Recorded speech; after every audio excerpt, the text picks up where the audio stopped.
అందుకే స్వామివారు మనల్ని రక్షించడానికి సిద్ధంగా ఉండి వెంకటేశ్వర అవతారంలో మాత్రమే నిలబడి ఉంటాడు స్వామి. రామావతారంలో, కృష్ణావతారంలో, శివుడి యొక్క అవతారంలో, కుమారస్వామిగా, గణపతిగా ఇలాంటి అవతారాలు మీరు గమనించండి. కొందరు దేవతలు ఎప్పుడూ కూర్చునే ఉంటారు. శ్రీమన్నారాయణమూర్తి కూడా క్షీరసాగరంలో ఎప్పుడూ శయనించి ఉంటాడు.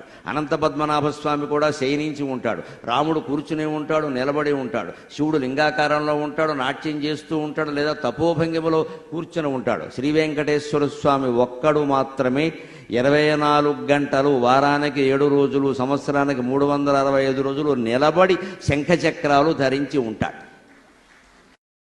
కారణం ఏమిటయా? తిరుపతిలో నేను ఒకసారి బ్రహ్మోత్సవాల సందర్భంగా మహానుభావుడు అక్కడ అప్పటి శాసనసభ్యులుగా ఉన్న కరుణాకర్ రెడ్డి గారు సాహితీ బ్రహ్మోత్సవాలు అని జరిపిస్తే అక్కడ అవధానం చేశా. ఆ అవధానంలో ఒక సమస్యగా ఇచ్చారు నాకు. ఇది ఏమిటండి, స్వామివారి యొక్క లీలలు అర్థం కాకుండా ఉంటాయి అని ఒక్కసారి ఆ స్వామివారి యొక్క లీలల్ని చెప్పండి ఇచ్చేనిచి, నీవే మాకొక మార్గదర్శివి సుమా నీ లీలలిట్లుండునా, నీవే మాకొక మార్గదర్శివి సుమా నీ లీలలిట్లుండునా అని ఒక పృచ్ఛకుడు సమస్య ఇస్తే నాకు ఒక్కసారి స్వామివారి యొక్క లీల మనస్సులో ఆయన దయవల్ల విచిత్రంగా తోచింది.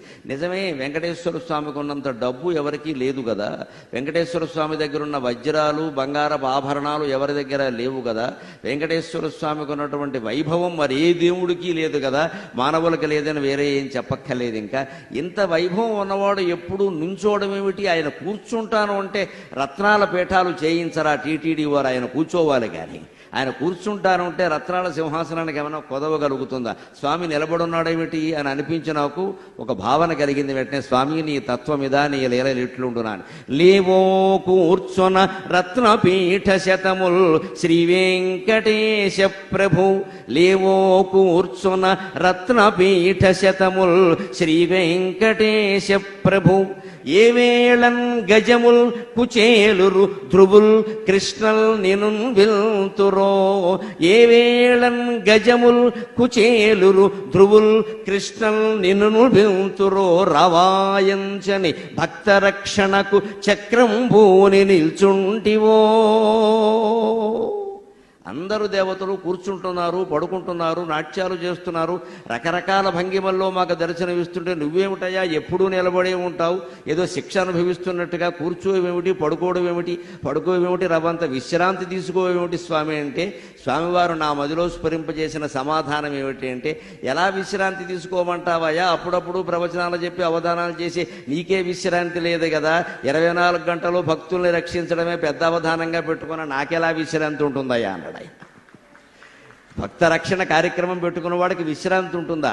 అందుకని ఆయన ఏం చేస్తారంటే, రత్నపీఠాలు వందలుగా ఉన్నప్పటికీ ఏ వేళన్ గజముల్ కుచేలురు ధ్రువుల్ కృష్ణల్ నిన్ను బిల్తురో రావాయించని, ఏ సరస్సులో దిగబడిపోయి ఏ సంసారం అనే సాగరంలో కూరుకుపోయి నన్ను కాపాడు లక్ష్మీ నృసింహ మమదేహి కరావలంబం అని ఏ గజేంద్రుడు ఎక్కడ బాధపడుతూ ఉంటాడు కదో, సంసార వృక్షమఘబీజమనంత కర్మ శాఖాయుతం కరణపత్రం అనంగ పుష్పం ఆరుహ్య దుఃఖ ఫలినం పతతో దయాళో లక్ష్మీ నృసింహ, హే లక్ష్మీ నృసింహ మమదేహి కరావలంబం అని జీవితంలో దుఃఖపడి మునిగిపోయి ఈ సాగరంలోంచి బయటికి రాలేక ఏ గజేంద్రుడు నన్ను ప్రార్థిస్తూ ఉంటాడో, ఏ కుచేరుడు పరమదారిద్ర్యంలో ఉండి స్వామి నన్ను బయటపడై అని ప్రార్థిస్తూ ఉంటాడో, ఏ ధ్రువుడు నేను చిన్నపిల్లాడిని స్వామి నాకు తెలియకుండా నా సవతి తల్లి నన్ను బాధ పెట్టింది, నాకెవరికి చెప్పుకోవాలో తెలియడం లేదు అని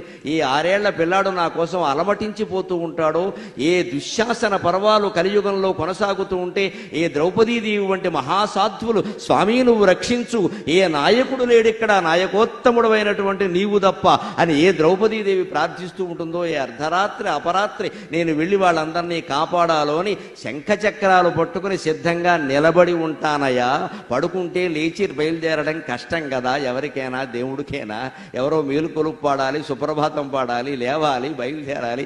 అంతకంటే నిలబడి సిద్ధంగా ఆయుధాలతో సహా ఉంటే వెళ్ళి కాపాడొచ్చును కదా అని నిలబడి ఉంటానయ్యా అనే సమాధానాన్ని స్వామి నా మనస్సులో స్ఫురింపజేశారు శ్రీ వెంకటేశ్వర లీలగా.